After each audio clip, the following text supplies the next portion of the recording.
Yeah, that's just what's sick about Zoom. You can just let it ride and then you It have the raw file. it really is awesome, isn't it? So let me get, how do we do it where it's both of us on the screen at the same time? Let's see. Oh yeah. You got to get it all dialed. Yeah, whiteboards. No, it's on whiteboards. View. There we go. That's better. Sweet. Cool. All right, ladies and gentlemen, welcome to the Music Lab podcast. My name is Dogg, and I am here with Johnny from Modern Love Child. Welcome, Johnny. Thank you. That was so So, good, bro. so first of all, we it's been what, 10, 11 days since we got back from South by. Talk about your experience, talk about your relationship with the city of Austin and the festival itself. Oh man. Well, Austin, I moved right when I graduated college. I really wanted to move to Los Angeles, or I like always wanted to move to Los Angeles. And I just had a dream of driving across the country. And I knew when I wanted to drive across the country, I wanted to take like a southern route. And I knew that two cities that like were on my stops that I knew I had to go to were New Orleans and Austin. And I spent probably like 12 hours in New Orleans and then and I like slept most of it. And then I didn't really get like the full experience there. But then when I got to Austin, I ended up like we were just supposed to stay like for a day and we ended up staying for like 3 days and overstaying our welcome at the people's place that we were staying at. But so Austin is like and I loved it when I first went to Austin. I was like, damn, it was like I literally remember having this thought of like when I was out on 6th Street and like I felt far away from like that was the farthest west I had ever gone from because I grew up on the East Coast. So I was like, damn, like I'm like all the way out in Texas right now. Like I'm pretty far away. So Austin is like I love Austin, and I go and I record, and I'm like most of the music that I've been putting out and the songs I write them all out in Austin or in Dripping Springs with my boy Ben Queller. So like yeah, like Austin's like a second home. So South by was really sick. So I'm glad you mentioned Ben Quiller. Your song Venus with him is so good. Well done. Oh, talk, thanks, about, bro. talk about that collaboration, how that came about, and then the song itself. Um, so I was like walking on the street in Venice and um I was living right around in Venice and I saw Ben in a coffee shop and then I went up to him and I said what up and then like 3 months after that I was in a coffee shop again in Connecticut and Ben was there again like kind of the stars aligned so I went up and I said what up again and then I kind of started becoming like talking with him and then I started like sending him music and playing shows with him and then we started writing together and like I had some songs that I wrote and kind of showed to him to like be like this is what I can do and he loved them and he like took one of the songs like he like the song American Cigarettes was like a song that I was like yo like I have this idea for this just like called American Cigarettes and I just had the first line and then he ran with it so it's just like the coolest thing ever because I'm like a fan of him so like he like likes making music with me so we have a really good like vibe when we write songs together because I kind of like learned to write from him really by listening to him. So when we had Venice, it was like I had kind of already had the song about Venice living there, and then I brought it to him, and then he like added all of these different like lines and replaced lines in the verse and just made it a million times better. So like it was really cool. So yeah, I met him in Venice and then ended up putting a song out with him called Venice. So pretty cool. So is that the first time that he had collabed with another artist, or has he produced for any other artists before? Yeah, no, he does all like he produces a lot with a lot of Okay. other people. He's been producing all of the modern Love Child stuff that's coming out. Yeah, like he's a beast. He's like a kind of like a little musical wizard. It's crazy. He can do everything. Like a savant, huh? Full blown savant, Yeah. dude. Like full blown genius savant. It's actually like wild how like smart he is. It's kind of cool. So we'll table like what to expect from you in the next 6 months to a year. So we'll get back to that. But so getting back to like doing like Austin and doing like these festivals where there's a good chance that your audience isn't going to know you or anything. How is that different playing than playing like a show where like either a hometown show or like where your most of Yeah. your fans are there to see you? Yeah, I love it. I have like a very inflated self, like sense of confidence. So, You have to I, in this business, right? yeah, I think my mom was just really supportive. So I can kind of go into those type of environments and I seem to thrive. So yeah, it was sick. So, growing up, like what got you into music? When did you first start playing guitar, or when did you? Girl next door, a girl Yeah, next door. okay. I like this girl next. She actually moved in town from like Texas. I was in Connecticut, and she was really cute for like a fourth grader. And I ended up like having a crush on her, and I like had like a little keyboard in my basement, like where my little playroom was, and I wrote her a song on that to try to like get her attention. So I was like in fourth grade, and then ever since that, I kind of use that as a vehicle to express my love for things, whether it's like a girl or general love for life. So, do you start then most of your songs on piano or keyboard, or No, I mean, sort of like I like mostly guitar. I haven't been around a piano. Like I just where I'm living right now, my place in Miami, I don't have a piano. It is nice to have it around because sometimes I like just fiddle around and because I don't really play the piano, but sometimes I'll just like come up with something Mhm. from like just like playing chords or like the whatever I think the chords are on the piano, but mostly guitar. But yeah, I kind of started with this little keyboard and then like just learned a few chords on the guitar, and that's pretty much all I know still. So you don't read music then? You just basically No. it's all ear.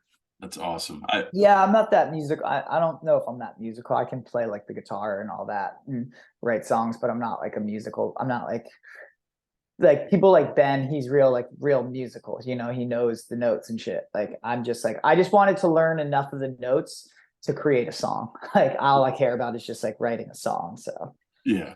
So let's talk about songwriting in itself. So are you more of a music than lyrics first, or are you more of a lyrics then music, or is it really just def the song? definitely lyrics. Like I'm just kind of like even things that I will like say outwardly in conversation. Sometimes I'll be like, that's a lyric. Oh, cool. And then I'll like go play around on a guitar and uh turn it into a song, maybe. So do you feel like you are most creative at night, during the day, like when you're tired, when you're wide awake? Like what's I have a little bit of a process. Also not a process at all. Certainly the songs can come to you at any point of the day, or like I was saying, like you could say something or say a line, or you could hear a line, like, oh, that's kind of interesting.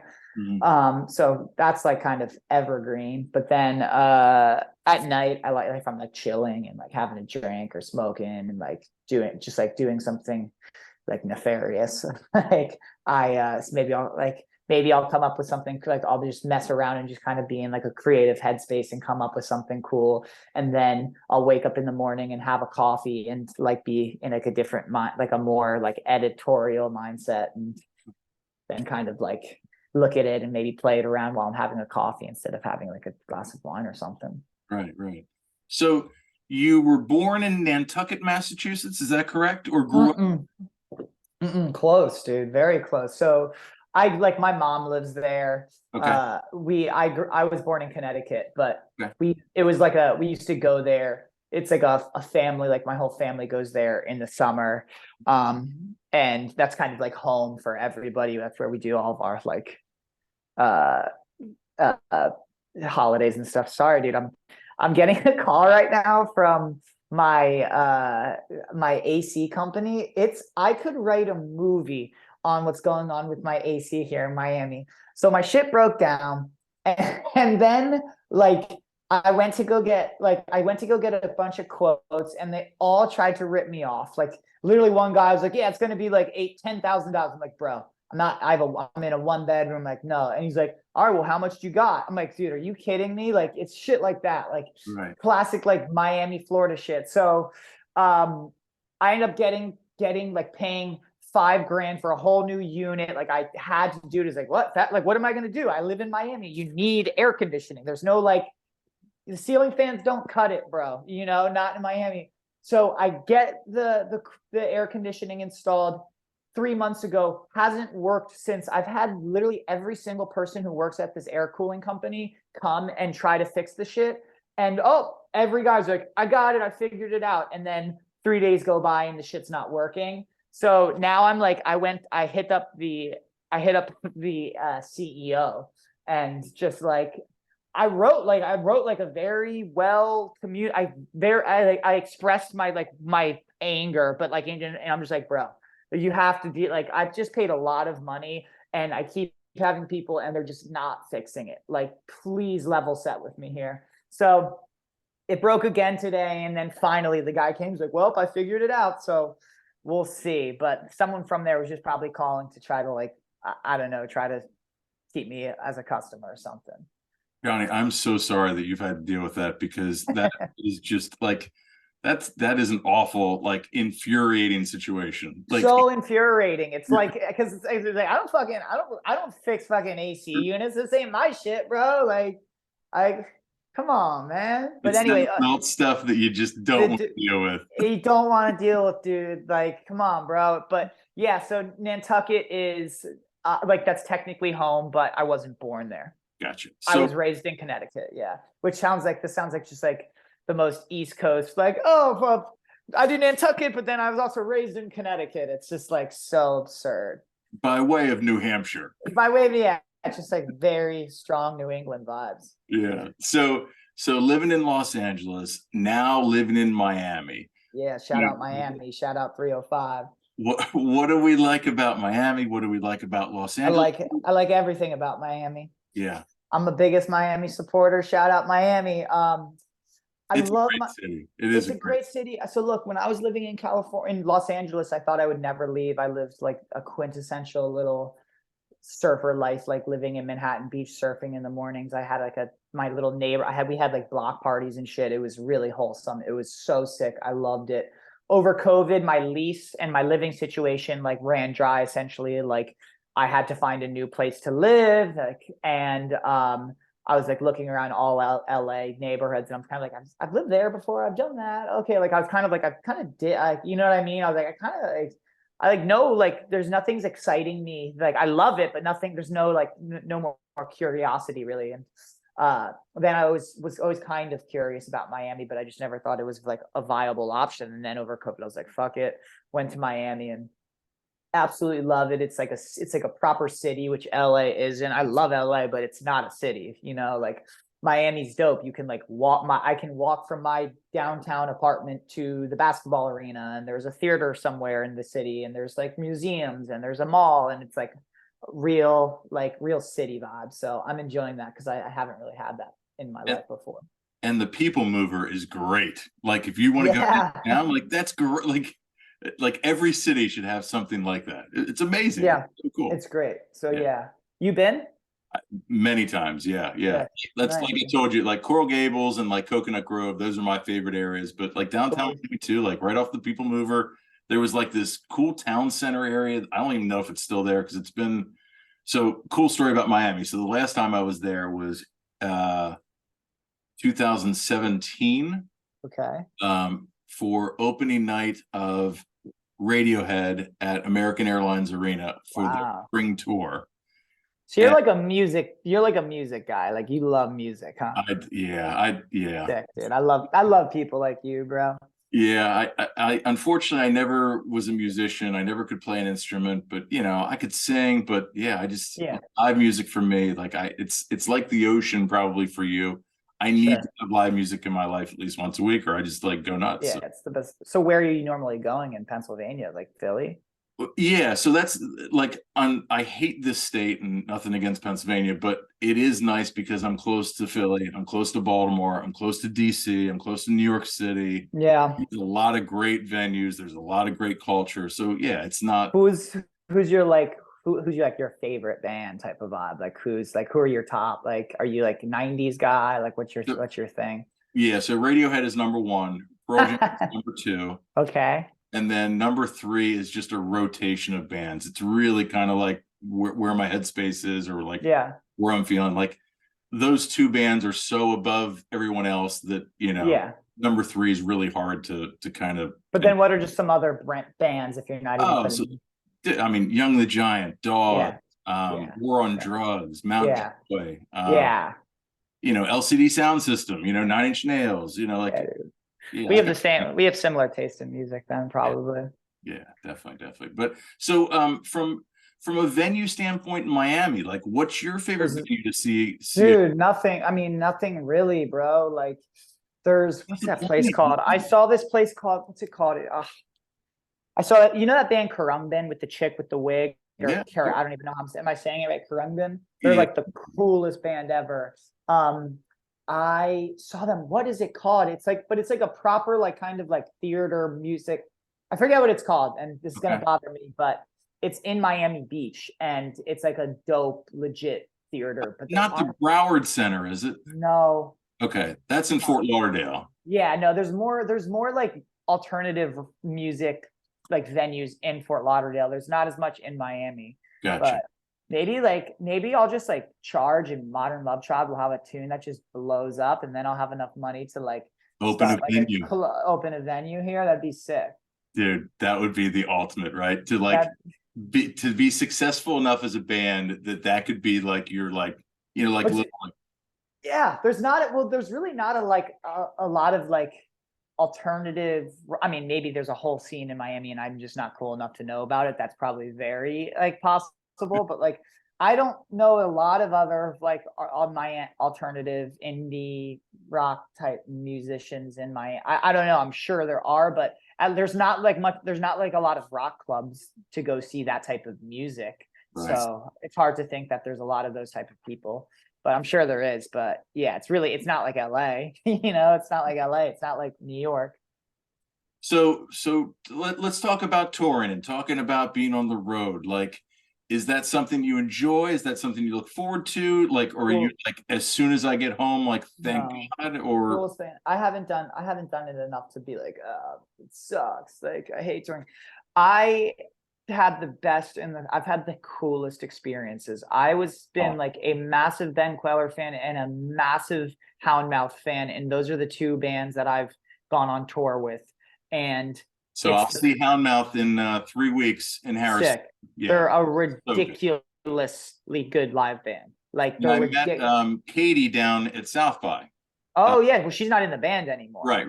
Yeah, but she was like an OG member. But Yep. anyway, dude, I used to stand like I remember seeing Houndmouth in like front row, like when I was living in LA, being like, this is insane. And then I went and opened for them, and it was still like every night was a pinch me moment. It was so cool. So like I'm pretty so yeah, I've done a handful like with them, and or I've done one with or a couple with them and a couple with Ben Queller, and yeah, like I'm trying to like get on more shows and stuff, but like play more shows. Obviously, COVID like kind of paused all that shit, but yeah, like it's so fun, dude. Like going to different cities and playing music. Yeah, it's like it's really cool. And sure, I'm sure if I was been doing it for like 10 years, like you get like it probably fucking sucks, Hated at some it. point. But it's also still really cool. The 45 minutes on stage and the whole kind of vibe of being at a live concert never gets old. No, you're definitely right about that. So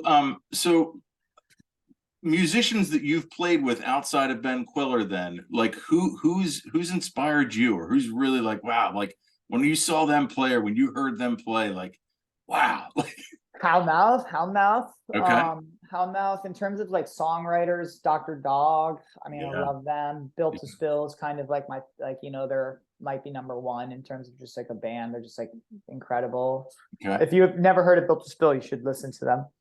I've heard Um, of them. I haven't listened to them, but yeah, yeah, they're kind of like one of those like weird ones where like it might take a while to get into, but they're like incredible. They kind of have like it's like a little cultish. Like I feel like if you know type of thing, sure.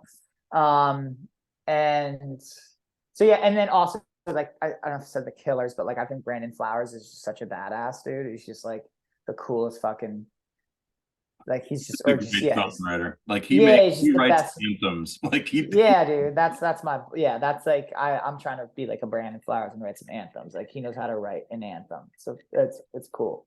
So you touched on COVID a little bit, but like from a songwriter and from a musician standpoint, I mean, how devastating was that? Because you had all this momentum coming with Yeah, your self-titled album, right? I mean, like yeah. a, a brilliant album, by the way. So many good songs on that album. Like, dude, we could You spend listen, an interview you just li on that album. you listen to my album, I've listened to everything that you've put out. Like, bro? That's absolutely. hilarious. Why is Thank that you. hilarious? I don't know, bro. I don't think that people actually listen to my music. Yeah, But man. thank you, bro. Dude, Diet Cokes is a great, like, that is a catch. Like, that easily could be on the radio. Like, totally could be on the radio. That's what I've been telling myself. Thank you. Yeah, that was with Ben. That song's such a cool vibe. But yeah, wait, what was the question? I've, oh, so yeah, with COVID, like, you had Oh all yeah, oh going yeah, on, like, COVID. Yeah, that sucked. It actually worked out kind of like I was gonna play at South by Southwest for 2020, yeah, and that didn't happen because of COVID. But I don't even know the venue I was supposed to play, but it like wasn't a good one. It was like weird. It was in like a hotel lobby type of thing. And then obviously then I got to play this year in 2023 at the Mohawk, and the Mohawk is just like way like is just such a sick and cool venue. So like yeah, like it ended up working out well. But yeah, that was a bummer. But I don't know, like there's yeah, it's all good. Like I got some new music coming out, and I'll probably hopefully I'll hop on someone else's tour at some point, and we'll see. so that's a good segue. So let's, yeah, so talk, what can your fans and what can our audience expect, like, in the next year here or even the next Yeah, 6 months, like, music wise? yeah, yeah. Thanks for asking. So Diet Cokes, which is kind of like that surfy rock, like 60s vibe sound. I've got this other song that I'm going to be putting out called Tia, which is like it's on some like just like you know who Elliott Smith is? Of Smith course. is? It's like an Elliott Smith song, dude. Slow It's song. on it's oh yeah, it's like very just acoustic, nylon, just like acoustic vocals, very kind of like vocals Fair. up front, like very like kind of sad but sweet but beautiful, like very mellow. Nice. Um, then I've got this other song called Diet Coke, or not Diet Cokes, Doing It All, which is like a proper pop like jingle. Like it's just like one of those like it's just like an annoyingly catchy song. Like I kind of hate it because it's so annoying and catchy, and like I like Target, if you ever hear this, like I got you. We can cut a deal and you can use it for one of your commercials, that type of song. And then I've got like another one that's like a little bit mellow. So it's kind of interesting because I got this like surf rock song, I've got this like Elliott Smith song, and then I've got this like pop like jingle basically. So it's cool because I don't, since like Modern Love Child is just like my thing and my project, I can just do whatever. I don't have to like deal with like a pissy guitarist, and be like, well, what about we do like I'm kind of the executive creative producer. So I can kind of just like do any type of song. There's a lot of advantages to that, isn't there? Not having to Mhm. answer to anyone, like, Yeah, it's sick. yeah, you're your own entrepreneur. So the Poppy song, man, like, the summertime always needs a song of the summer. So, like, Yeah, you're right, dude. be the I know. candidate, man. Yeah, I know. So yeah, I'll get that. Yeah, that's been the plan is to put it out in the summer. Yeah, that would make sense. Like Memorial Day, or like, Yeah, like end of the month or whatever. exactly. So you've been in this industry long enough that I think you can answer this question truthfully and have a little clout behind it. So if there's one thing in this industry that you would change, what would it be? I don't know. I would say that at all, this is the music industry. This is exactly what I would change. Yep. I would say at every big entertainment company, whether if it's big music management company or one of these big Live agencies like a Nation. Yeah. CAA or whatever, even Live Nation, all of these big wigs in music that all have assistants, but no really musician besides Taylor Swift is actually making money.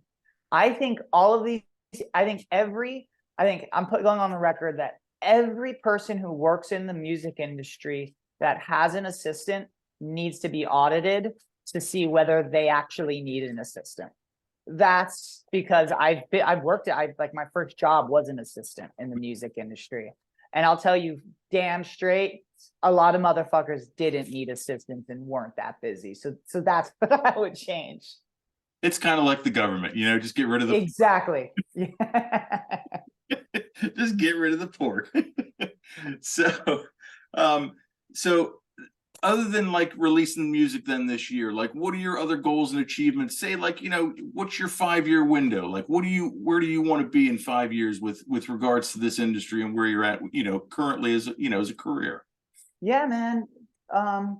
Keep putting out music and having new people like you hear it. And then also play more shows and have that, like, I love playing shows and I love playing music, and it's like the most magical feeling, like to me ever, when I'm on stage, like singing songs and really like saying something up, like really like getting into like the whole like flow of being up on stage. So that feeling is like the best feeling in the world. So chase, like to go have that feeling in a bunch of cool other new experiences, like in different cool venues and places I've never been. That's like the dream. And then have new people hear my music. And to like, yeah, just make new music. And it's just kind of like always, I'm always going to be doing it. So I don't really think of it in like, you know, like in the next 5 years, I just, yeah, I have those are my kind of dreams and goals.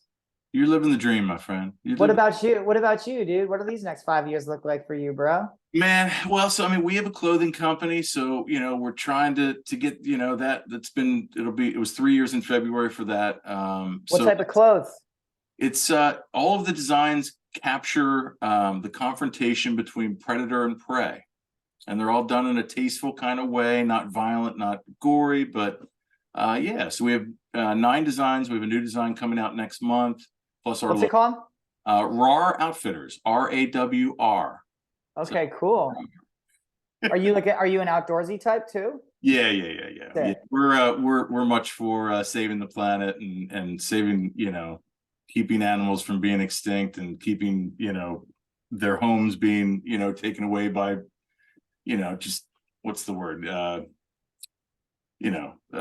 Commercialization and, you know, just growth, you know. Got it. Yeah. We don't need more people on this earth. Like let's cut it out. But so last question for you. Social media. Let's talk about social media and what that means to. I'm popping off on TikTok. That's what's happening with social media, dude. Okay, go ahead. Yeah. I work in that industry, bro. So like on top of music, I also do influencer marketing deals where I get money from brands and give them to influencers.